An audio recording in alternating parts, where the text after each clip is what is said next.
show. And my guest today, we have had so many fun conversations that we could kind of look back to some of our interviews and now look at our podcast setups. But I'm with Jesse Bradley. We're live streaming this. Jesse, thanks for stopping by. Former professional soccer player, doing so many work in ministries, but we can talk about today's topic, mental health and sports, because that's what you went through in your journey when you were suffering after your professional career and you didn't know what to turn to, and you were dealing with depression, suicidal ideation, and then you overcame all that, but now you're really trying to give back in that area, right?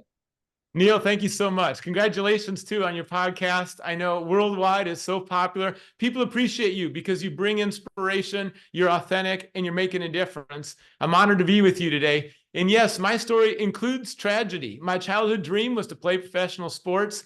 And after I graduated from Dartmouth, where, we won Ivy League titles, and then I played overseas, and the dream came true, and then tragically, the dream was crushed. And I was sick overseas, fighting for my life for 1 year, took 10 years to fully recover. All this was side effects of a medication designed to protect me. It was killing me. And then my career was over, and I didn't find hope until I lost it.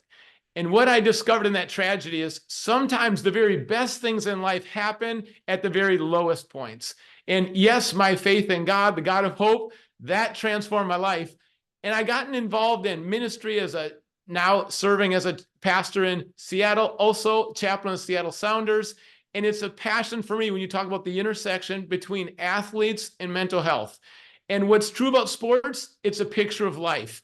It's relevant to all of us. And people don't win the gold medal in the Olympics without first winning the battle of the mind. We don't win the championship on the field without winning the battle of the mind. And all of us have that between our ears that we're trying to sort through. And one encouragement I want to give today that's practical, there's a difference between distress and eustress. Eustress is the good stress. It creates adrenaline, motivation. We're going, we're alive, we're alert. The distress is unhelpful, what weighs us down, discouragement and despair. We're discouraged and we don't even know what to do with it. Well, sometimes we have first thoughts that come into our mind that bring distress, not eustress.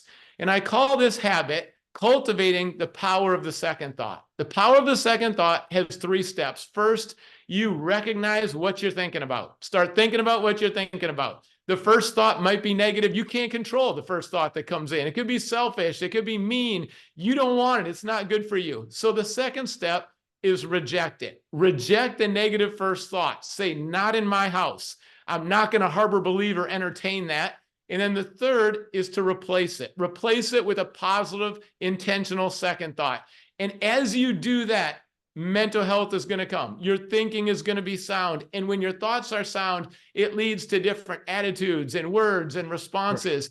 Right. For athletes, if you just make a mistake, you can't dwell on that. You can't keep replaying the old tape. You've got to say with an intentional second thought, right now, new start. And you're blocking out that negative experience from taking over the entire game. Well, that's true for all of us. Beginning of the day, middle of the day, the power of the second thought, and intentionally replace it. For me, I would choose sometimes a Bible verse like God is love, Jesus is with me. That's what speaks to me and inspires me. For you, it might be a verse from a song, or it could be a phrase someone said to you that's meaningful. Choose the power of the second thought ahead of time so you have a plan, and then you're going to make good decisions because your mind's going in the right direction. So the internal story, Neil, often is what people don't see. They see the outside story, but it all begins on the inside. And when you're healthy on the inside, there's going to be fruit on the outside. And we are the ones who really make the choices during the day, like an air traffic controller at the airport, deciding what lands and what doesn't land. We get that choice. I was a goalkeeper on the field, and in my mind, I went into goalkeeper mode. Which shots can't stick? They can't hit the back of the net. And then what am I going to say yes to? And all of us are making those decisions. I love this phrase, just choose hope. Hope is available. Hope is a choice. Hope is habitual. You can cultivate habits to increase hope. And ultimately, there's an indestructible hope that's greater than our challenges. No, it's very interesting you talk about this. And this is something I've been studying and learning about mindset coaching and mindset. And I've gone through a lot of self-hypnosis at night with the law of attraction, but his rooms with involving God. Daraj Global is very big about this, especially with Jesus and different things and the way there was I forget the author back in the 1900s that talked about, baptizing events when bad things happen. I forget her name. I'll have to send you, but it really involves the law of attraction and God and Jesus. People don't talk about that. Let's bring this up. There's a lot of spirituality people out there, but they don't want to mention God, Jesus, when it involves the law of attraction. And it seems like the successful Christians really have a great mindset. They're not bringing the negative points in their lives. They're keeping things so positive, and that's why they're so successful. It's so practical. The Bible says, think about whatever's true, noble, right, pure, lovely, admirable, excellent, or praiseworthy. What a great list. And when we make a mistake, that doesn't define us. It's not the end of the story. We can't live in the past, but we can learn from the past. And I like to say hope is first received. And to do that, we make some hope shifts. I mean, a lot of times for me, I was strong, independent. I wasn't open to receiving hope, receiving love. I didn't come to know Jesus until college at Dartmouth when a professor assigned the Bible. So it's surprising how it plays out in our lives. It's not rules and rituals and religion. This is a relationship and very practical. And when you live out your faith, you love God and you love people with all your mind, and including you love people as you love yourself. So don't get too down on yourself. Don't be too full of yourself. I had a performance-based identity, and if I performed well in school and sports, I was, soaring. And then if I didn't perform well, I was so down on myself. Roller coaster ride. Can't have that. So I had to shift. It's like I have an identity. What I do is not who I am. It doesn't define me. And so I have an identity that's secure now. I know I'm loved. And because of that, now I can enjoy, sports. I can enjoy my job, but it's not my idol. It doesn't, say everything about me. And that's freedom ultimately. And that's a healthy shift. So hope, you decide what you put your hope in, and your hope is only as strong as the one in whom you trust. So if you trust someone that's not reliable, your hope is going to get crushed. Right. And where are you going to put that anchor? And I just realized that, okay, God's faithful. I can trust him. You have to discern which people you can trust, what's true and what's not true. And when you make those hope choices, now you're really in a position where hope is going to increase. And I don't think that God ever runs out of hope. I don't think any of us need to stay in a cave of despair.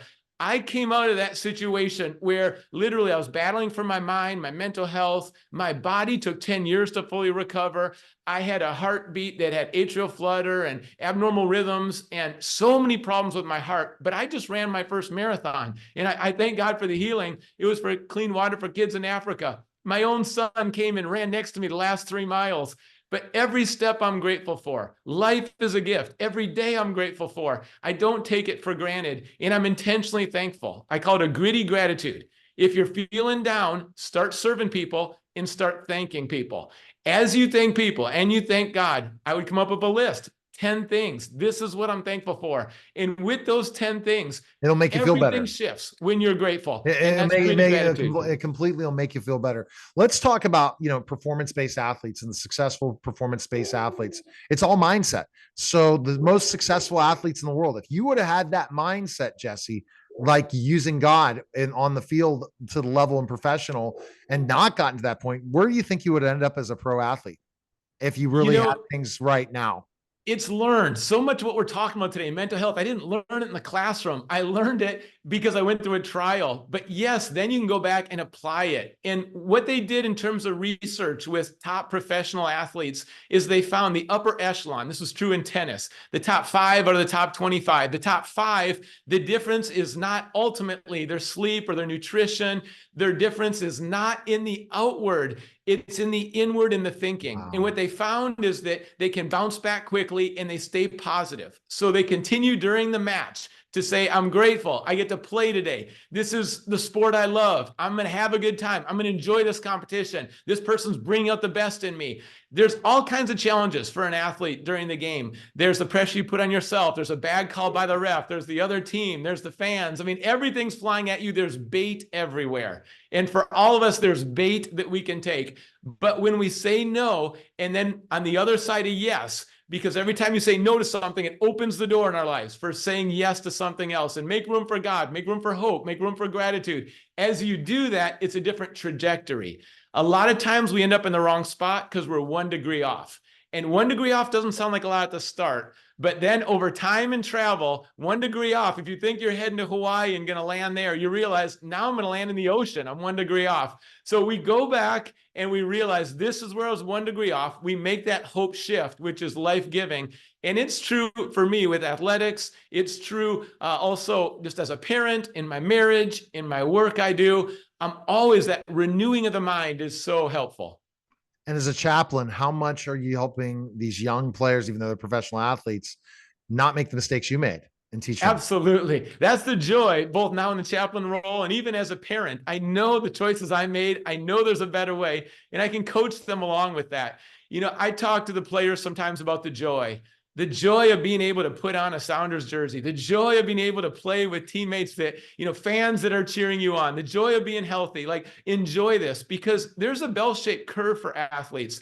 And if they're not alert enough, they're going to be flat. It's going to take them 30 minutes to really be having that competitive edge. So you don't want to go into a game a little low energy for whatever reason. You also don't want to put too much pressure on yourself and be kind of white knuckled. And now it's paralysis by analysis. We all do this. We overthink, and what if this happens? What if this happens? You want to be in the zone, and that's the joy right there. And then once they start to have that habit on the field, it carries over off the field as well. The two are connected. And when you give people habits, when you empower them, equip them, encourage them, now they start to realize that worked for soccer. That also works, in conflict with my wife, or that also works when my kids are giving me some attitude, and I can choose my reaction. I can choose my second thought. And now I'm proactive.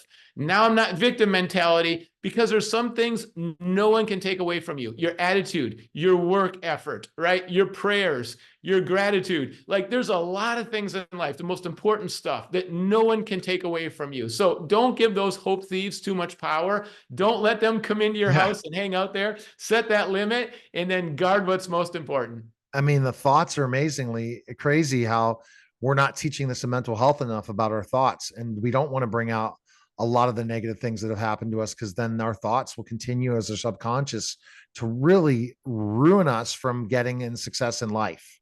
The Game of Life was the name of the book. You have to look it up. The Game of Life. Very good. Book is really the thing. And I guess the Game of Life makes a good sense as an athlete. Maybe you have to share that, because then that can share to many, many different things. Where can people best find information on you? Where can they go? They can find all the resources, justchoosehope.org. Also, my personal site, jessebradley.org. And you'll see resources on there that are free: 28 days of hope, 7 days of transformation. You're going to want to take those resources, share them with friends, and then just apply, because we're all growing together. We're all journeying together. We're all in this together. And I'm not arrived, but I'm sharing what made a difference in my life. And I've seen it. We're reaching over 1 billion people through shows like yours right now, and just spreading this message of hope. So I'm grateful for these opportunities. And ultimately, I want to encourage people that the hope is greater than the challenges they face, and they can cultivate hope in their lives. Let's keep doing that daily. All right. Thanks again, Jesse. You're listening and watching The Neil Haley Show, and we'll be back in just a moment.